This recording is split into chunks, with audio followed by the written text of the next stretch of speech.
Hello, my friends. Today, I'd like to start with an update on the border situation. Officials have started confirming reports that Russian forces have entered the Chernihiv region. The spokesperson of the State Border Guard Service reported that Russian sabotage and reconnaissance groups were spotted in the villages of Novoselivka and Kolos in Chernihiv. This suggests that Russian forces may attempt to increase the offensive actions here as well, potentially drawing Ukrainian forces to this front. In the Kursk direction, the Russians continue to shell, but so far no new advances have been reported and the situation has stabilized. In the Kharkiv direction, the Russians continue shelling, but they are not conducting new offensive actions. However, near Vovchansk, fighting remains intense as the Russians attempt to regain control of a factory. They are also pushing in the area around the village of Staritsa, but the Ukrainian forces continue to repel the attacks and the front line remains unchanged. In the Kupiansk direction, the Russians are continuing the assault on Kucherivka and Kolesnikivka with shelling ongoing as well. Yesterday, after visiting the Pokrovsk direction, President Zelensky visited Kupiansk. Today at the front, now in Kupiansk, having been in Pokrovsk with our brigades, I congratulated our men and women soldiers, our warriors, on Sergeant's Day. Sergeants are precisely the warriors essential for the proper functioning of our units and officers. I am grateful to all sergeants who serve as true examples for soldiers. The strength of our entire Ukrainian army lies with people who serve faithfully and steadfastly. Today, I had the honor of presenting state awards to our best warriors, those who have shown exceptional bravery in battle. In the Borova direction, the situation remains very challenging as the Russians continue to advance closer to their main target, expanding reserves heavily.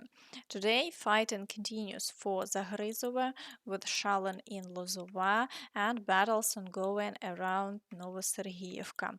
Southward, the Russians are assaulting Kharkivka and Chernihiv, but they have made no progress in the past day and the front line remains unchanged. In the Crimea direction, the Russians continue to assault Terny and shell all frontline settlements. However, Ukrainian forces are managing to hold the defense and haven't retreated across the water barrier, so the front line remains unchanged. In the Chasiv Yar direction, the Russians continue shelling and are pushing toward Bilahora. So far, there are no new assaults recorded in Chasiv Yar area, though Ukrainian fighters confirm that the Russians have entrenched themselves in the center of Chasiv Yar. It seems that gradually and without any major assaults, the Russians have managed to advance into the city's center. Therefore, Kostiantynivka must now prepare for defense.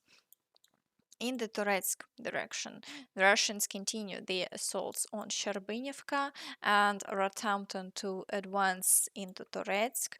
Additionally, shelling continues along the entire front line, but there have been no changes over the past day. In the Pokrovsk direction, the Russians persist in assaulting Myrolubivka, the village of Promeny, Lysivka, and are advancing along the railway.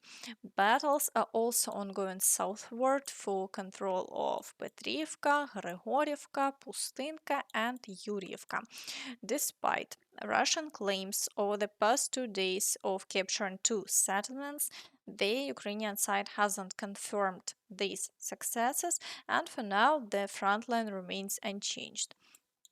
In the Kurakhove direction, the Russians are maintaining high activity and attempting to advance as aggressively as possible to level the front line and capture a large area. Fighting continues for Kurakhove, with the Russians trying to push closer to the city center. Battles are also ongoing for the village of Dalne, but so far they haven't achieved success over the past day. The Ukrainian forces are managing to repel all attacks despite the extremely challenging situation in the Velika Novosilka direction. Following nearly a week of relative calm, the Russians have resumed attacks near the village of Razdolne. There is also activity near Velika Novosilka. Additionally, fighting continues near Rivnopil, but there have been no changes over the past day. The Ukrainian forces continue to repel all attacks, while the Russians are attempting to advance on Velika Novosilka with the aim of eventually moving toward the Dnipropetrovsk region.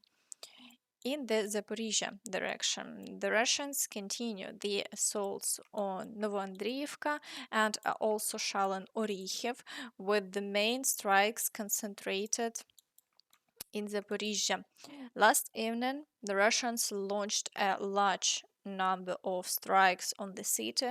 However, whether they can push closer to Zaporizhzhia even if they initiate a major offensive remains uncertain. The Ukrainian forces have extensive defensive lines in this area, unlike in other directions where fortifications are fewer. Still, the fact remains that the Russians could continue their destructive shelling of cities.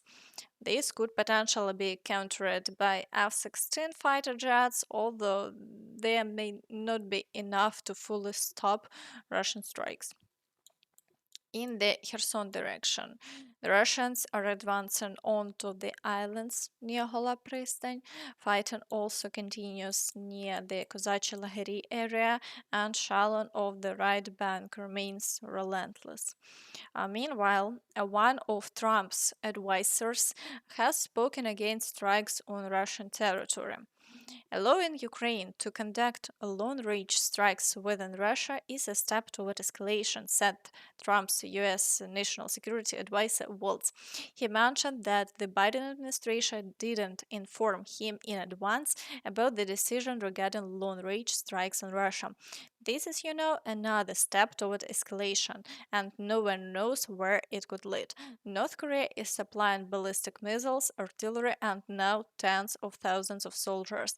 The Biden administration is responding by lifting restrictions, and North Korea is sending even more troops. South Korea has even indicated it may enter the conflict, Waltz commented. After numerous statements opposing these strikes, a deputy advisor of Biden clarified that the White House hasn't authorized Ukraine to use long range missiles against Russia. The White House hasn't confirmed permission for Ukraine to use long range missiles against Russia. However, they noted ongoing work on a response to potential North Korean involvement in the conflict.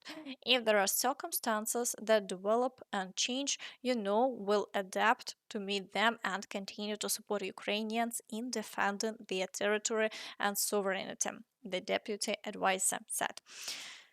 This situation is chaotic to say the least. It seems likely the Biden initially granted permission, but after seeing the surge in criticism and realizing that Putin might ramp up his efforts with support from China, Iran, North Korea, worsening things for Ukraine, the administration decided to backtrack. What are your thoughts on this? Be sure to share your opinion in the comments. And that's all from me. So please don't forget to like this video, subscribe to the channel, and hit the notification bell to stay updated on all the latest news. Thank you for watching and see you next time. Bye bye.